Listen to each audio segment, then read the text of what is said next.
Iniutos kahapon September 2 ni Pangulong Ferdinand Marcos Jr. ang maagang deklarasyon ng walang pasok sa trabaho at eskwelahan kapag may sama ng panahon. Ayon sa Pangulo, nasa diskresyon pa rin ng mga lokal na pamahalaan ang class suspension sa kani-kanilang mga lugar. Ngunit nais niya na mas mapaaga ang paglalabas ng anunsyo sa deklarasyon.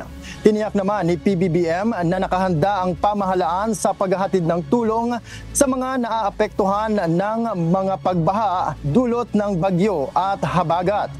Patuloy niya initong tinututukan ang lagay ng mga kababayang apektado ng sama ng panahon. The LGUs make their own decision with that, except if there is a region-wide assessment na hindi pwedeng pumasok.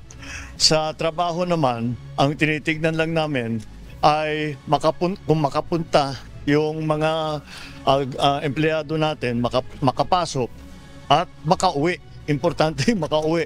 Kasi mahirap pag ma-stranded sila dun sa kanilang pinagtatrabahuan. So, that's what we are watching now. We're prepared for the aftermath of all of this. As usual, nag-forward placement na tayo ng mga pangangailangan. We will just have to wait for the weather to see what it will do.